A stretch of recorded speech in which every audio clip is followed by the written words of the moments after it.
বন্ধুরা, রোজকার মতো আবার আজকে একটা নতুন ভিডিও। তো এই ভিডিওতে আমরা যেটা নিয়ে কথা বলবো সেটা হচ্ছে বাজারের পতন থামলো কিনা। কারণ বাজারে আমরা কালকেও রেট দেখেছি, আজকেও কিছুটা হলেও রেট দেখেছি, এবং এরকম একটা ভোলাটাইল সিচুয়েশানে, world wide volatility is there. So এরকম একটা ভোলাটাইল সিচুয়েশানে কেনাকাটা ঠিক করা হবে কিনা সেটা একটা আলোচনার বিষয়। এছাড়া আমি কোন স্টক অ্যাড করলাম, মানে আগে ছিল অ্যাড করলাম কিনা, অ্যাকচুয়ালি আমি অ্যাড করেছি, সেটাও আমরা জানবো কোন স্টক। আর ওলা ইলেকট্রিক আইপিও যেটা আজকে অলরেডি ক্লোজিং হয়ে গেছে, তো সেটা নিয়ে একটু কথা বলবো। ফার্স্ট ক্রাই আইপিও যেটা অলরেডি ওপেন আছে সেটা নিয়ে কথা বলবো। এসডিবিএল যেটা আমার একটা ফেভারিট স্টক, তার রেজাল্ট কাল বেরিয়েছিল, সেটাও একটা টপিক। অ্যাকাউন্টস লিস্টিং যেটা আজকে লিস্টিং হয়েছে, এই সবগুলো নিয়ে আমরা এই ভিডিওতে আলোচনা করব। তো ভিডিওটিতে পুরোটা দেখুন এবং কোনো একটা পয়েন্ট মিস করবেন না, কারণ মিস করলে কিছু জিনিস অজানা থেকে যাবে, ওকে, কমপ্লিট হবে না ব্যাপারটা। তো প্রথমে শুরু করব নিফটির চার্ট দিয়ে। এটা হচ্ছে আজকের নিফটি ফিফটির চার্ট। তো আমরা যদি দেখি মার্কেটে নিফটি কিন্তু অনেক ওপরে ছিল সকালে, পুরো সব মার্কেটই ওপরে ছিল, মোটামুটি স্টকরা সব গ্রিনে ছিল। কিন্তু তারপরে আমরা দেখেছি একটা ফল। এই ফল আস্তে আস্তে এই জায়গায় পিভটে গিয়ে কিছুটা টাইম পাস করলেও মনে হচ্ছিল যে এখানে সাপোর্ট দেবে, কিন্তু তারপরে সাপোর্ট দেয়নি। আর একবার পিভট ছেড়ে যদি নিচে চলে আসে, এই পিভট মানে হচ্ছে এই ব্লু লাইনটা, সেখানে কিন্তু একটু ডাউনফল হবেই বই কি। তো সেটা হয়েওছে এবং একদম শেষে এসে এই জায়গাতে কিছুটা কনসলিডেট করার চেষ্টা করেছে। আমরা যদি ব্যাঙ্ক নিফটি দেখে নিই, তো ব্যাঙ্ক নিফটিও কিছুটা আমরা এরকমই দেখব। এগেন এখানে পিভট অনেকটা উপরেই ছিল, যেটা প্রায় 50,400 বা 380 এরকম একটা জায়গায়। এটাও গ্রিনে ওপেনিং, তারপরে এসে পিভট ছাড়িয়ে নিচে, তারপরে আর কিন্তু পিভট পেরিয়ে উঠতে পারেনি। এখানে কিছুটা হোল্ড করার চেষ্টা করলেও শেষে এসে আবার নিচে নেমে এসে এই জায়গাটাই কিন্তু হোল্ড করেছে। তো এটাই দেখার যে কালকে কি হয়। তো আমার ধারণা এটাই যে আমরা যদি প্রথমে নিফটি ফিফটিতে যাই, তাহলে নিফটি ফিফটিতে আমি যদি ওয়ান ডে চার্ট দেখি, তাহলে কিন্তু এরকম একটা জায়গাতেই সাপোর্ট আছে, ঠিক আছে। সেটা হচ্ছে 24,000, একটা সাইকোলজিক্যাল সাপোর্টও। এবং আমরা যদি দেখতে চাই, এখানে ডবল বা ট্রিপল বটম মোটামুটি বলা চলে ফর্ম করেছে। এখান থেকে যদি ব্যাক করে একেবারে এই 24,222 এরকম একটা জায়গায় আসতে পারে, যেটা হচ্ছে পিভট লেভেল, বা তার ওপরে ক্লোজিং দিতে পারে, সেটাকে কিন্তু আমরা পজিটিভ বলে মানবো। সেটা হচ্ছে শর্ট টার্মের ক্ষেত্রে, ঠিক আছে।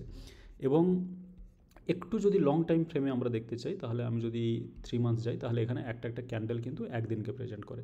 তো এই যে ক্যান্ডেলগুলো, যে এই হ্যামার প্যাটার্ন, যেটা এটা লো বানিয়েছে এরকম একটা জায়গায় 24,076, ঠিক আছে। তো আজকে আমরা ক্লোজিং করেছি 24,000ই বলা চলে। এখানে আমরা দেখতে পাচ্ছি 23,992, হুইচ ইজ নাথিং বাট 24,000। আমরা সেটা ওইভাবেই কাউন্ট করতে পারি যে এটা 24,000। তো এইরকম একটা জায়গায় সাপোর্ট নেওয়াটা অস্বাভাবিক নয়, কিন্তু যদি সাপোর্ট নিতে পারে তবেই হচ্ছে কথা। যদি সাপোর্ট নিয়ে ব্যাক করে যায় তাহলে ওয়েল অ্যান্ড গুড, কিন্তু সাপোর্ট যদি ব্রেক করে এখানে আসে, নেক্সট আমরা দেখতে পাচ্ছি যে সাপোর্ট এইরকম একটা জায়গায়, এরকম একটা জায়গায়, বা এরকম একটা জায়গায় বলা চলে, যেহেতু এখানে পিভট আছে, আমি ধরে নেবো যে সেটা 23,200, ঠিক আছে। তো যেটা কিন্তু এখান থেকে অনেকটাই ফল, প্রায় 4% মতো ফল, ঠিক আছে, যেটা খুব একটা ভালো হবে না বাজারের ক্ষেত্রে বা আমাদের ক্ষেত্রে। তো এটা হচ্ছে ব্যাপার। এখানে যদি এখানে সাপোর্ট নিয়ে একটু রিভার্সাল দেয়, তবে প্রবলেম মানে সলভ, কিন্তু এখান পর্যন্ত এলে সেটা কিন্তু যথেষ্ট প্রবলেমেটিক। এর মাঝে খুব একটা কিন্তু এর কোনো সাপোর্ট নেই, এবং এটাকে ব্রেক করলে তাহলে কিন্তু একেবারে চলে যেতে হবে নিচে, যেটা এইরকম একটা জায়গায়, যে এই যে প্রাইস অ্যাকশনটা দেখা যাচ্ছে, এরকম একটা জায়গায় চলে আসবে, যেটা প্রায় কিন্তু 22,000 দাঁড়িয়ে যাচ্ছে। তো মার্কেটে আমার মনে হয় একটু সাবধান থাকা উচিত। সেম অ্যানালাইসিস আমরা নিফটি ব্যাংকের ক্ষেত্রেও করতে পারি। এখানে এইটাই হচ্ছে লেভেল যেখানে সাপোর্ট নেওয়া উচিত, যেটা এখানে যেটা রেজিস্ট্যান্স হয়েছে, তো সেইটাকে সাপোর্ট মানা উচিত, বা এই ধরনের একটা জায়গায় সাপোর্ট নেওয়া উচিত, যেটা হচ্ছে 49,800 বা কিছু। আর আজকে যদি আমরা দেখি লো কিন্তু কালকে লোয়ের থেকে একটু নিচেই।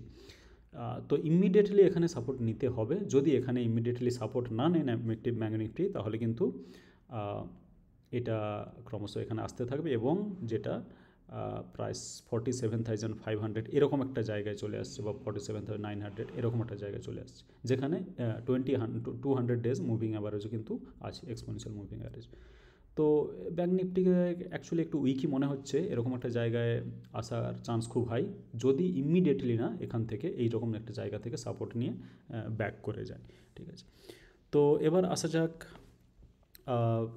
আমি এখানে যেটা বলেছিলাম যে কোনো স্টক অ্যাড করলাম কিনা, আমি করেছি, এবং সেটা আমি বলবো একটু পরেই, আপনারা দেখতে পাবেন। তো তার আগে এখন কেনাকাটা করা উচিত কিনা সেটা নিয়ে একটু আলোচনা করতে হবে।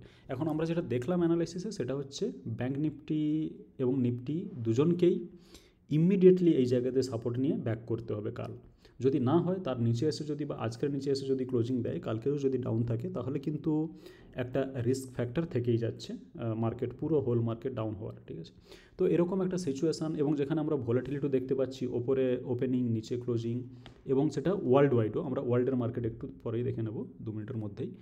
তো এই জায়গায় কেনাকাটার জন্য আমার মনে হয় যেটা ফলো করা উচিত সেটা হচ্ছে আজকের ডাও এবং ন্যাসড্যাক, মানে আমেরিকান কোম্পানি, মানে আমেরিকান মার্কেটকে কিন্তু আমাদের ফলো করা উচিত। এছাড়া ক্লিয়ার সিগন্যাল কিন্তু পাওয়া যাচ্ছে না। হ্যাঁ, এখানে যেটা ইম্পর্ট্যান্ট কথা সেটা বলে রাখি, সেটা হচ্ছে নিক্কি, যেটা কাল 12% পড়েছিল, যেটা হাহাকার একটা মার্কেটে মানে পয়দা করেছিল মার্কেটে। কাল যা হাহাকার, তার মানে একটা মেন যেটা ভিলেন সেটা হচ্ছে আমরা জানি নিকি। সেই নিকি কিন্তু আজকে 10%, 10.5% প্রায় আপ ছিল, ঠিক আছে। সুতরাং কালকে ওটা ডাউন হয়ে আজকে কিন্তু খুব সুন্দর সামলে নিয়েছে। কিন্তু আমরা যদি ইন্ডিয়ান মার্কেট দেখি, কালকেও আমাদের নেগেটিভ ছিল, যদিও আমাদের কম নেগেটিভ ছিল, আজকেও আবার কিন্তু নেগেটিভ, সামান্য হলেও কিন্তু নেগেটিভ। তো আমাদের দুজন নেগেটিভ হলো, কিন্তু নিক্কি কিন্তু সামলে নিয়েছে, ঠিক আছে। তো এই নিক্কি সামলানো এটা একটা পজিটিভ পয়েন্ট। কিন্তু আমাদেরকে যেটা লক্ষ্য করতে হবে সেটা নিক্কি নয়, সেটা হচ্ছে আমেরিকান মার্কেটস। আমি যদি একটু ফিউচার লাগে, এই আমেরিকান মার্কেটস এখনও ওপেন হয়নি হয়তো, আমি যদি ফিউচার লাগাই, তো ফিউচার আমরা দেখতে পাচ্ছি এটা হচ্ছে Dow future, Dow Jones industrial average. তো ডাউ জোন্স ইন্ডাস্ট্রিয়াল অ্যাভারেজ এটা অনেক ওপরে ওপেনিং করেছে, তারপরে কিন্তু সেটা টিকে থাকতে পারেনি, ওকে, সে মোমেন্টাম ধরে রাখতে পারেনি, এবং তারপরে আবার রিভার্সাল দিয়ে কিন্তু আবার ব্যাক করেছে। এবং এটা যদি এই রকম জায়গায় ক্লোজিং হয়, তাহলেও আমি বলবো দ্যাট ইজ পজিটিভ, যে মার্কেট অলরেডি মানে রক্তক্ষরণ বন্ধ হয়েছে, ঠিক আছে। কিন্তু এটা এখানে থাকবে নাকি এখানে থেকে আরও নিচে আসবে নাকি সাপোর্ট নিয়ে যাবে, সেটা কিন্তু টাইমই বলবে। এবং আমরা যদি ন্যাসড্যাক ফিউচারও দেখে নিই, এটা হচ্ছে ন্যাসড্যাক ফিউচার, এগুলো স্পট নয়, সেই মোমেন্টাম নিয়ে কিন্তু খুলেছে গ্রিন, এবং তারপরে ধীরে ধীরে ধীরে ধীরে আর টিকতে পারেনি, এবং একেবারে এখানে এসে লো বানিয়েছে, তারপরে উঠেছে। কিন্তু তারপরে যে লোটা বানিয়েছে সেটা কিন্তু আগের লোয়ের থেকে ওপরে, ঠিক আছে। তো একটা একটা ট্রেন্ড রিভার্সালের মতো কিছুটা সিগন্যাল এলেও এত তাড়াতাড়ি কিন্তু কিছু বলা যাচ্ছে না, সেই জন্য কিছুটা হলেও ওয়েট করতে হবে। এবং আমার মনে হয় কেনাকাটা এই মুহূর্তে ঝাঁপিয়ে পড়ে কেনাকাটা করাটা ঠিক হবে না, তো কিছুটা ওয়েট করে কেনাকাটা করা উচিত, বিশেষ করে আজকে ডাওয়ের এবং ন্যাসড্যাকের ক্লোজিং দেখে। যেটা ক্লোজিংটা আসবে, আমি রাত্রে হয়তো 2:30টার সময় পাবো ক্লোজিং, তো সেখানে বোঝা যাবে সেখান থেকে যে কালকে মার্কেট কী ধরনের বিহেভ করতে চলেছে। আমার মতে ইমিডিয়েটলি মার্কেট যে জায়গায় আছে সেই জায়গা থেকে কিন্তু সাপোর্ট নিয়ে ব্যাক করা উচিত, ঠিক আছে। তো এবার কিছু আইপিওতে আসা যাক, যেমন যেটা আমরা বললাম ওলা ইলেকট্রিকের আজকে আমি যদি ওখানে যাই দেখতে পাবো সব কিছুই। ওলা ইলেকট্রিক, তো এখানে বিটসে গিয়ে আমরা আইপিওতে যাচ্ছি। আইপিওতে ওলা ইলেকট্রিক যেহেতু বন্ধ হয়ে গেছে, তাহলে ওলা ইলেকট্রিকটা নিচে চলে আসবে। আজকে লাস্ট ডেট ছিল, এবং আমরা প্রত্যেকটা এখান থেকে সব ওপেন ডেটও পেয়ে যাব, ওকে। এগুলো হচ্ছে ইম্পর্টেন্ট ডেটগুলো, ওকে। কখন অফার স্টার্ট হয়েছিল মানে ওপেনিং, তারপরে এখানে অফার এন্ড ক্লোজ হয়ে গেল আজকে 6 অগস্ট, এবং বাকি এগুলো এর প্রাইস ব্যান্ড ছিল 72 থেকে 76। এবার আমি কি এটাতে অ্যাপ্লাই করেছি? না, আমি কিন্তু ওলা ইলেকট্রিক অ্যাপ্লাই করিনি, বরং অ্যাভয়েড করেছি, এবং আমি চাই না ইমিডিয়েটলি এখানে ঝাঁপিয়ে পড়তে বা ওলা ইলেকট্রিকে ইনভেস্ট করতে। নেক্সট যেটা সেটা হচ্ছে ফার্স্ট ক্রাই আমরা জানি যে এরকম একটা বেবি, মানে তাদের বেবি প্রোডাক্ট, বিভিন্ন ধরনের ড্রেস সব কিছুই পাওয়া যায় বাচ্চাদের জন্য। তো এর যেটা আইপিও যেটা ওপেন আছে এখনও, এখানেও কিন্তু আমি টাকা লাগাচ্ছি না বা এখানে বিট করছি না।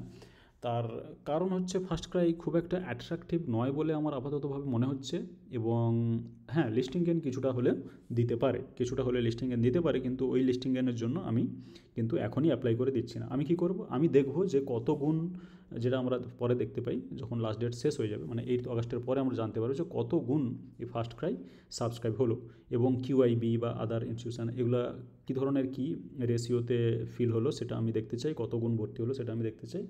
তারপরে আমি লিস্টিং ডেতে কোনো স্ট্র্যাটেজি বানাতে পারি, কিন্তু এই মুহূর্তে ফার্স্ট ক্রাই নিয়ে আমি কিন্তু ইন্টারেস্টেড নয় বা আমি অ্যাপ্লাই করছি না। এবার চলে আসা যাক একটা স্টক, যেটা হচ্ছে এসডিবিএল। আমি এসডিবিএলের ভিডিও আমি চ্যানেলে অলরেডি দিয়েছি, যারা আমার চ্যানেলের বন্ধুরা অলরেডি আছেন তারা অলরেডি জানেন যে তাদের তো স্টকগুলো মুখস্থ হয়ে যাওয়ার কথা। তো এইটা হচ্ছে স্টক মার্কেট ধস, কোন স্টক কিনলাম, এটা হচ্ছে সেই ভিডিও যেখানে আমি এসডিবিএল কেনার কিনেছি এবং সেটার প্রমাণ দেখিয়েছি। এই যে কোন স্টক কিনলাম, এটা কিন্তু আমি SDBL কিনেছি। তো SDBL-এর রেজাল্ট কালকে বেরোলো। ওকে, SDBL আমরা একটু রেজাল্টটা দেখে নিতে চাই যে রেজাল্ট কেমন ছিল। স্টক পি এগুলো সব কিছু আমরা কিন্তু অলরেডি আলোচনা করে ফেলেছি এবং পিআর কম্প্যারিজনে গিয়ে আমরা দেখেওছি। এই যে SDBL হচ্ছে সোম ডিস্টিলারিজ, পিআর কম্প্যারিজনে আমরা দেখেছি যে এর পি রেসিটা কিন্তু 22 হলেও সেটা সবার থেকে কম। ইউনাইটেড স্পিরিটস মানে এগুলো অ্যালকোহল কোম্পানি, যেমন ইউনাইটেড স্পিরিটস হচ্ছে ওই ম্যাকডোয়েল নাম্বার 1 এগুলোর। তো এখান থেকে আমরা দেখতে পাচ্ছি যে এটা সব থেকে কম যুক্ত একটা স্টক। এবং যদি আমি একটু ফাইন্যান্সিয়াল দেখে নিতে চাই, ফাইন্যান্সিয়াল অবশ্যই দেখা উচিত। তাহলে আমরা দেখতে পাচ্ছি জুন 2024-এ আমরা যদি নেট প্রফিটে যাই, তাহলে নেট প্রফিটে দেখতে পাচ্ছি যে সব কিছুকে ছাড়িয়ে 41 ক্রোর। ওকে, তো এইটা কিন্তু এর হাইয়েস্ট এভার নেট প্রফিট, এর আগে কিন্তু কখনো দেয়নি এটা। এবং আমরা দেখতে পাচ্ছি এটা জুনের ট্রেন্ড আছে, যেটা আমি ওই ভিডিওটাতে, যেটা আমি অলরেডি কালকের ভিডিওটাতে অ্যানালাইজ করেছি এই জায়গাটাতে, এই ভিডিওতে। ঠিক আছে, যে এটা জুনে হয়তো মানে ভালো রেজাল্ট দেবে। ঠিক আছে, তো সেটা দিয়েছেও। এবং আমি জুনে কীভাবে প্রেডিক্ট করেছিলাম, জুনে কিন্তু এর বেশি করে প্রফিট আসে 26, 34 এবং এবার দিয়েছে 41। ঠিক আছে, তো লাস্ট আমি যদি ধরি 22 থেকে 24, প্রায় এক্স্যাক্টলি 2 বছর, সেই 2 বছরের নেট প্রফিট কিন্তু যথেষ্ট বেড়ে গিয়েছে এবং প্রত্যেক জায়গায় পজিটিভ, কোথাও নেগেটিভ নেই। হ্যাঁ, এটা কি অপারেটিং প্রফিট নাকি ওয়ান টাইম কোথাও থেকে টাকা চলে এসছে? সেই জন্য অপারেটিং প্রফিট দেখা উচিত।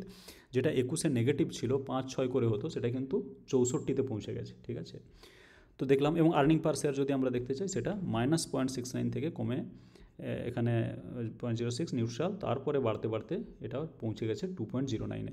কিন্তু আপনি যদি স্টক প্রাইসে দেখেন, আমি স্টক প্রাইসটাও দেখাতে চাই এবং এখানে গিয়ে স্টকটা লাগিয়ে দিতে চাই, SDBL।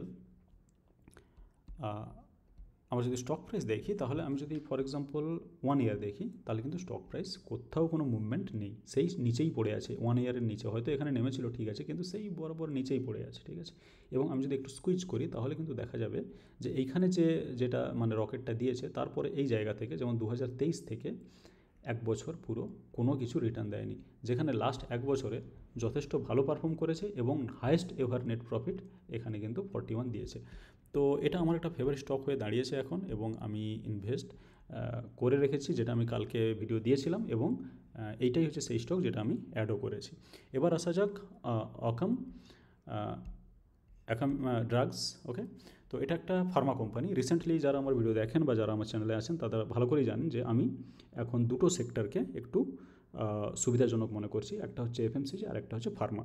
তো এই যে ফার্মা সেক্টরের স্টক অ্যাকামস ড্রাগস, তো এইখানে আমার এই স্টকটাতে খুবই ইন্টারেস্ট আছে, পার্সোনাল ইন্টারেস্ট। ওকে, তো এটা আমার মনে হয় যথেষ্ট ভালো জায়গাতে আজকে লিস্টিং করেছে। তার কারণ হচ্ছে, যেহেতু মার্কেট একটা টার্মোয়েল ছিলই, তার দরুন এই স্টকটা কিন্তু অনেক নিচে লিস্টিং হয়েছে। যদি মার্কেট পজিটিভ ট্রেন্ডেই থাকতো, তাহলে কিন্তু এই স্টকটা আরও ওপরে লিস্টিং হতো। সুতরাং আমরা লিস্টিংয়ের দিনও কিন্তু এই স্টকটাকে ক্যাপচার করার মতো একটা যথেষ্ট সুযোগ কম দামে পেয়েছি, যেহেতু মার্কেটে একটু গন্ডগোল ছিল। না হলে কিন্তু এত কম প্রাইসে লিস্টিং হওয়া উচিত না। ঠিক আছে, তো এটার আমি আজকে সকালে, মার্কেট খোলার আগে প্রায় 8টার দিকে বোধহয়, এটার আমি কিন্তু একটা আপডেট দিয়েছিলাম আমার টেলিগ্রাম চ্যানেলে। যারা টেলিগ্রাম চ্যানেলে যুক্ত হতে চান, আমাদের একটা আছে টেলিগ্রাম চ্যানেল, সেটা নিচে গিয়ে ডেসক্রিপশানে লিঙ্ক পেয়ে যাবেন।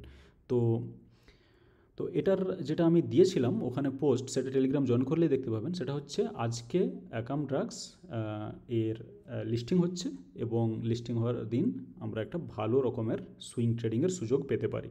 তারপরে আবার একটা স্ক্রিনশট আমি দিই, যেটাতে আমি দেখিয়েছি যে কতটা সুইং নেওয়ার আজকে চান্স ছিল। আমি স্টকটাকে একেবারে লাগিয়ে নেব এখানে ওয়াচ লিস্টে, এবং দেখব অ্যাকামস, দেখব কী ধরনের সুযোগ ছিল। আমরা দেখতে পাচ্ছি অ্যাকামসের, আমরা যদি চার্টে যাই, ওয়ান ডে চার্ট নেব আমরা, এটা হচ্ছে ওয়ান ডে চার্ট। তো বোঝাই যাচ্ছে যে সুইং কতটা ভালো ছিল, এবং এখানে 725-এ কিন্তু ওপেনিং হয়েছিল। ঠিক আছে, আপনারা দেখতে পারেন এই জায়গায়, এই যে গ্রিন বারটা, এর ওপেন দেখাচ্ছে কত 725, লো দেখাচ্ছে 725, হাই দেখাচ্ছে 797.50, যেটা আজকের আপার সার্কিটের প্রাইস ছিল অ্যাকচুয়ালি। তো স্টকটা আপার সার্কিটে লেগেছিল এবং সে ধরনের কাছাকাছি একেবারে ক্লোজিং রয়েছে। তো ওপেনের পরে আর কিন্তু স্টকটাকে নিচে নামতে হয়নি। কেউ যদি ওপেনিংয়েই কিনে নেয়, বা এমও অর্ডার লাগিয়ে, বা একেবারে ওপেনিং যেটা প্রি মার্কেট সেশন সেখানে লাগিয়ে যদি স্টকটা কিনে নিত, তাহলে কিন্তু আজকেই প্রায় বলা চলে 10% মতো প্রফিট হয়ে যেত, যেটা একটা খুব দারুণ সুইং ট্রেডিং হতো আজকে। তো এটার আমি অলরেডি আপডেট দিয়েছিলাম টেলিগ্রামে মার্কেট ওপেনিংয়ের আগেই। আর এ ধরনের আমি টেলিগ্রামে যখন সব কিছু নিয়ে অ্যাকচুয়ালি ভিডিও বানানো সম্ভব হয় না, সেজন্য যখন আমার মনে হয় তখন আমি কিন্তু টেলিগ্রামে একটা আপডেট দিয়ে দিই, ঠিক আছে। তো এটা হচ্ছে অ্যাকাউন্ট লিস্টিং, ওকে। তো এরপরে বাকি আর কিছু থাকলো না। আমি বন্ধুদের কোনো কমেন্ট আছে কিনা এখানে দেখে নিতে চাই। আচ্ছা, তো আচ্ছা দাদা, কোনো স্টকের আইপিও বেরালে লিস্টিং প্রাইসে কীভাবে কিনবো? লিস্টিং প্রাইসে কেনা হবে, যেটা আমি এখানে বললামও। লিস্টিং প্রাইসে কেনা যাবে এভাবে, আইদার এম অর্ডার লাগিয়ে, আফটার মার্কেট অর্ডার, বা আমরা প্রি ওপেন সেশানে কিন্তু মার্কেটে মানে অর্ডার পুট করতে পারি, সেটা কিন্তু যেটা ওপেনিং প্রাইস সেটাতেই এক্সিকিউট হবে, ঠিক আছে। এখন ড্রাগস অ্যান্ড ফার্মাকিউটিক্যালসের লিস্টিং হলো 725, ইয়েস আমরা এখনই দেখে নিলাম। বাট গ্রো অ্যাপে 10টার পর যখন শো করলো তখন 700 প্রাইসে চলে গেল। সেটা যাবে খুব কম সময়ের মধ্যে, কিন্তু যাবে, সবাই কিনতে চাইছে না। যাই হোক, আমি 775-এ নিতে পেরেছি স্টকটা, ফাইন। কাল কি সেল করে দেবো নাকি? এই সেল করার ব্যাপারটা না, আমরা ভালো স্টক নিয়ে কথা বলতে পারি, কিন্তু সেল করার ব্যাপারটা পার্সোনাল। আমি সবসময় বলেছি, আমাদের কতটা দরকার সেটা আমরা মানে বাকিরা কেউ জানবে না। যেমন আমি অনেক সময় 2%-এর জন্য করি, আবার আমি 200%-এর জন্য করি। কোনো স্টক আমি 200% জন্য 200%। সুতরাং এখানে এটা পার্সোনাল ব্যাপার, কোশ্চেন, হ্যাঁ। সেই কোশ্চেনের অ্যান্সার আমার ক্ষেত্রে দেওয়া অসম্ভব হবে, এবং অলরেডি লিস্টিংয়ের থেকে 17% গেন করেছে স্টকটা, হ্যাঁ। এবং এই লিস্টিং থেকে 17% গেনটা আমি মনে করি কিছু না, তার কারণ অ্যাকাউন্টস ড্রাগ এটা আমার মনে হয় একটু লম্বা রেসের ঘোড়া, ঠিক আছে।